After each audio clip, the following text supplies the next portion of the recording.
I have no feelings about the trip. I don't know why we're going. I don't need it. I don't have anything to see there. I'm not curious.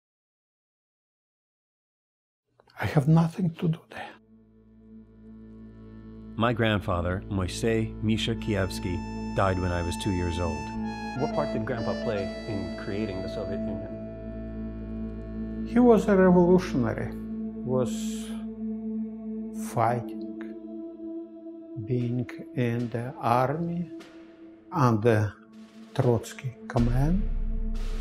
When I was 5, my family left the Soviet Union and never looked back. I grew up in New York knowing nothing about my grandfather, or really of my family's history. Instead, I tried hard to be American. Not an easy task when your name is Boris Kievsky. When my grandmother Golda was 85 years old, I realized my chance to learn about my family was fading fast. I began asking questions. Давайте я прочту, что я написала. Давай. Историю моей жизни, моей семьи. My family had lived in Ukraine for hundreds of years. My grandfather fought to create the Soviet Union, a utopia where there was no religion and all men were equal. Yet I was not born Ukrainian or Russian or even Soviet. I was born, I am, a Jew. The more I learned, the more questions I had. I realized I might never really understand if I didn't go back to where it started.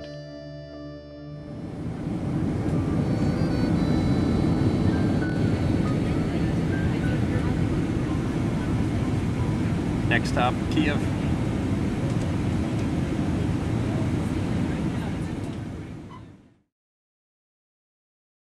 I'll tell you, to be a Jewish there, you have to be strong. You have to survive. You have to fight. All the time.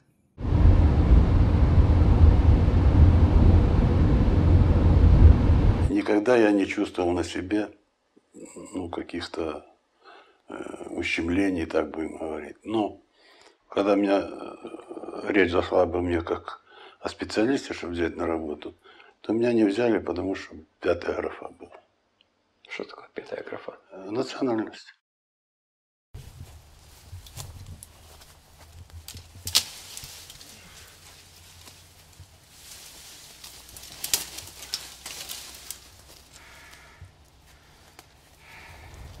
It's all my fault. I put the fence from stainless steel. That's why it's broken, because they stole the stone.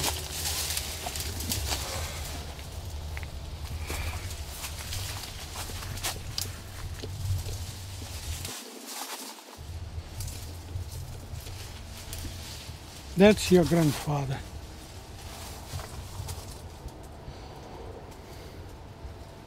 And that's my oldest brother, which I never saw. В 1936 году его тройка осудила на 5 лет и отправила на Воркуту. Освободили его в 1941 году без права выезда, так как уже началась Вторая мировая война. Жена его с детьми и родители жены жили в Киеве.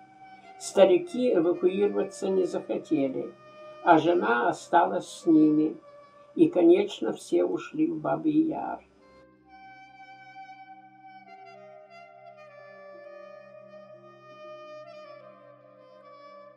Самое страшное время у меня было, когда его должны были арестовать.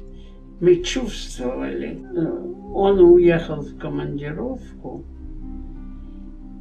а за мной следили. Был сильный дождь, и он вышел незамеченный и пришел домой. А на завтра он вышел на работу, и там на работе его взяли.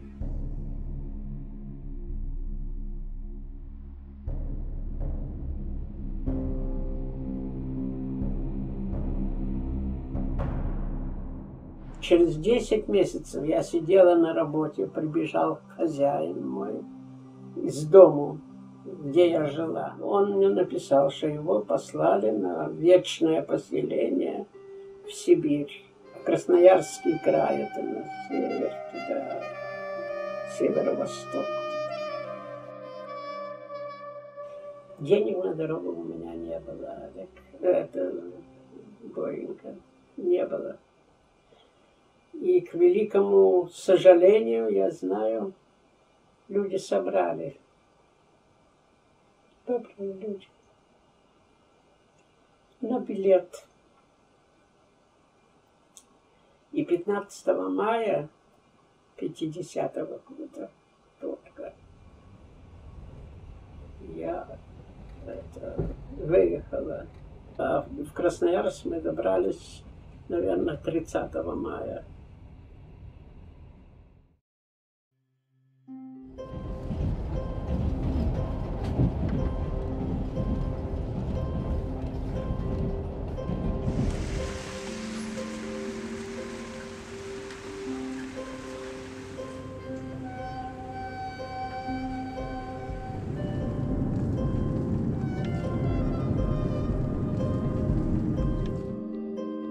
Я когда-то здесь рос.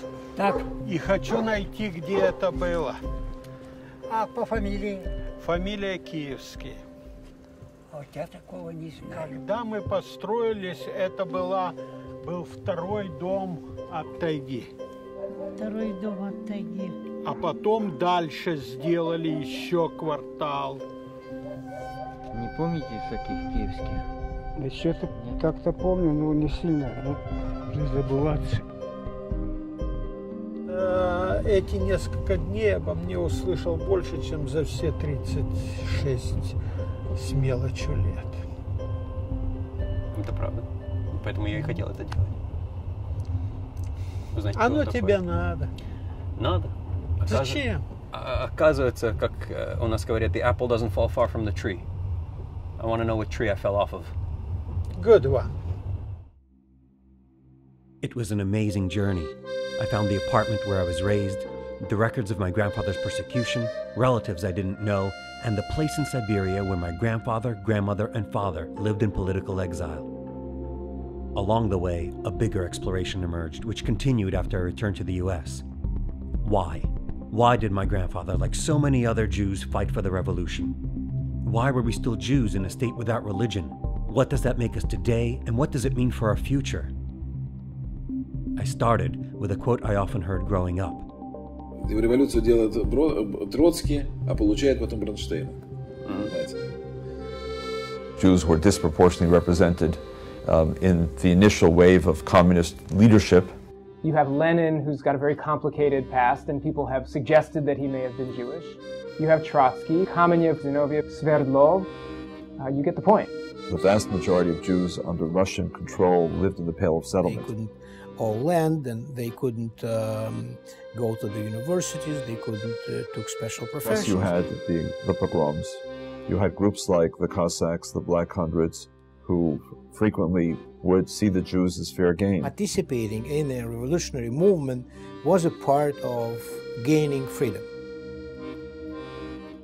Initially, their hope was that this would bring something new and refreshing and free for the Jews. Millions of people were killed, including Jews. The pogrom. It was only a few years later that they began to realize that conceivably there could be things even worse than the Tsarist era, and that represented the communist era, first under Lenin and then particularly under Stalin. Really assimilated. The vast majority, wouldn't be able to tell you, what a piece of matzah was from a piece of challah. They still knew that every time they went and applied for university or to move into a new apartment or any bureaucratic thing that they had to do in society, which was very often, the fifth line of their internal passport said, "You're a Jew."